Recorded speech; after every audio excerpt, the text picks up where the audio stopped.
രാവിലെ നമ്മളെല്ലാവരും തന്നെ കേട്ടത് വളരെ ദുഃഖകരമായ ഒരു ദുരന്തപൂർണമായ വാർത്തയിലേക്കായിരുന്നു. പക്ഷെ അതിന്റെ വ്യാപ്തി ഇത്രമാത്രം ഉണ്ടാകുമെന്ന് നമ്മൾ ആരും പ്രതീക്ഷ കാണില്ലല്ലേ.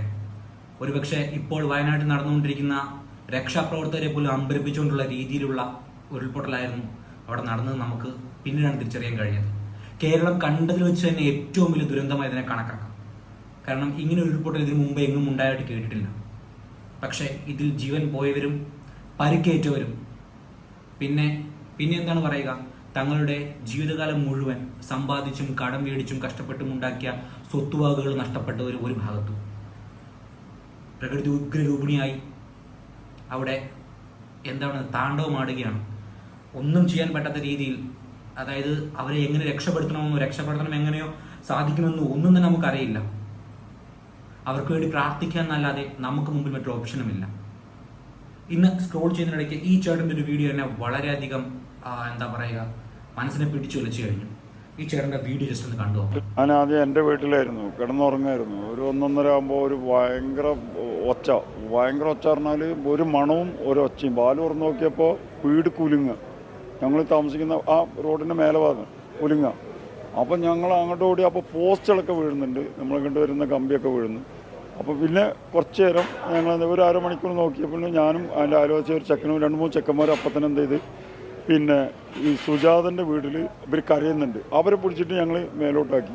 അതൊരു സരോജിനി, ഒരു വീട്ടിൻ്റെ ഉള്ളിൽ സരോജിനി കടന്ന് കരയുണ്ട്. പക്ഷെ വാതിൽ ചവിട്ടി പൊളിക്കാൻ നോക്കുമ്പോൾ പൊളിയില്ല.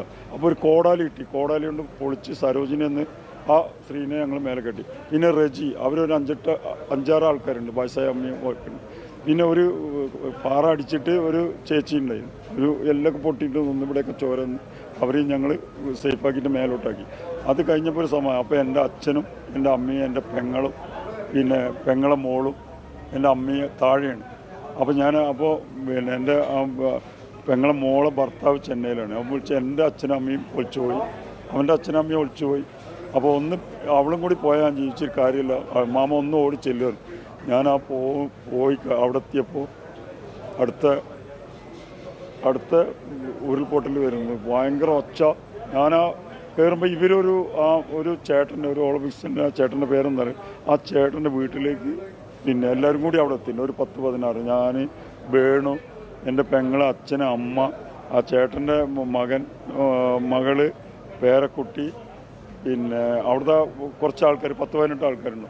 അപ്പോൾ ഞങ്ങൾ പിന്നെ വേറൊരു രക്ഷയില്ല. പിന്നെ പുളിങ്ങാപ്പുറത്ത് കൂടെ വെള്ളം വരെ, കാറ് പോവുക, ആൾ ബോഡി പോവുക, ഒന്നും ചെയ്യാൻ പറ്റില്ല. പക്ഷേ എല്ലാവരും കുറച്ച് ആ സാധനങ്ങളിരുന്ന് കുറച്ച് കഴിഞ്ഞപ്പോൾ എല്ലാവരും പൊന്താൻ തുടങ്ങി. എല്ലാവരും ആ ഇരിക്കുന്ന സ്ഥലത്ത് നിന്ന് ഇങ്ങനെ പൊന്താൻ തുടങ്ങി. പിന്നെ നമ്മൾ ആ ജനലിൽ പിടിച്ചിരുന്നു, ഒരു സോഫ ചവിട്ടി ജനലിൽ പിടിച്ചിരുന്നു. അപ്പോൾ ഓരോരുത്തർ അടുത്ത ഇതിലേക്ക് ഒലിച്ചു പോകാൻ തുടങ്ങി. അവരൊക്കെ കിട്ടിയ സ്ഥലത്ത് പിടിച്ചു. ചിലർ മണ്ണിൻ്റെ അടിയിൽ. എൻ്റെ അമ്മ മണ്ണിൻ്റെ അടിയിൽ പോകുന്ന നേരെ ഞാൻ കാണുന്നു. കാരണം എനിക്ക് ഇത് പിടിവിടാനും പറ്റില്ല. അമ്മയും അനിയത്തി ഒലിച്ചു പോകുന്നതാണ്. അതേപോലെ ആ ചേട്ടൻ്റെ മരുമോൾ ഒലിച്ചു പോകുന്നു, അത് നമ്മൾ കാണുന്നു. കണ്ടിരിക്കേണ്ടി വന്നു, ഒന്നും ചെയ്യാൻ. ആ ഒരു റൂമിൽ ഞങ്ങളുള്ളൂ, അവിടെ ഞങ്ങളുള്ളൂ.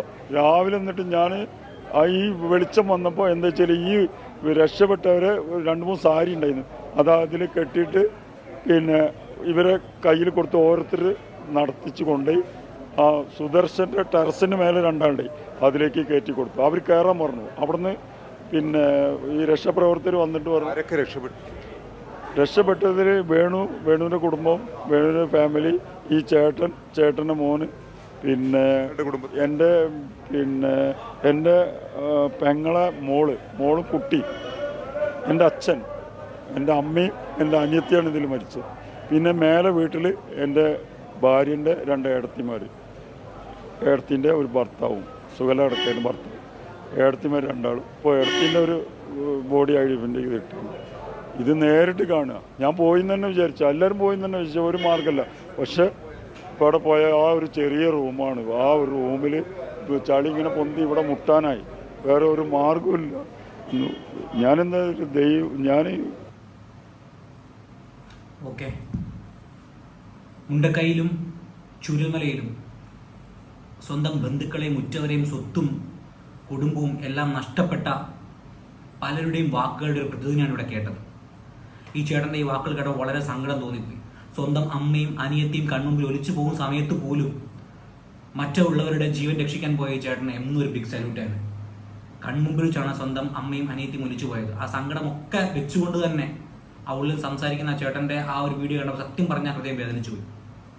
ഇങ്ങനെയുള്ള നിരവധി ആൾക്കാരാണ് മുണ്ടക്കയിലും ചുരൽമലയിലും ഇപ്പോൾ ഉള്ളത്. അവർക്ക് വേണ്ടി പ്രാർത്ഥിക്കുക എന്ന് മാത്രമാണ് നമ്മൾക്ക് ചെയ്യാൻ പറ്റുന്നത്. കൂടാതെ നല്ലതായ കൃത്യമായ നിർദ്ദേശങ്ങൾ ഷെയർ ചെയ്ത് കൊടുക്കുക.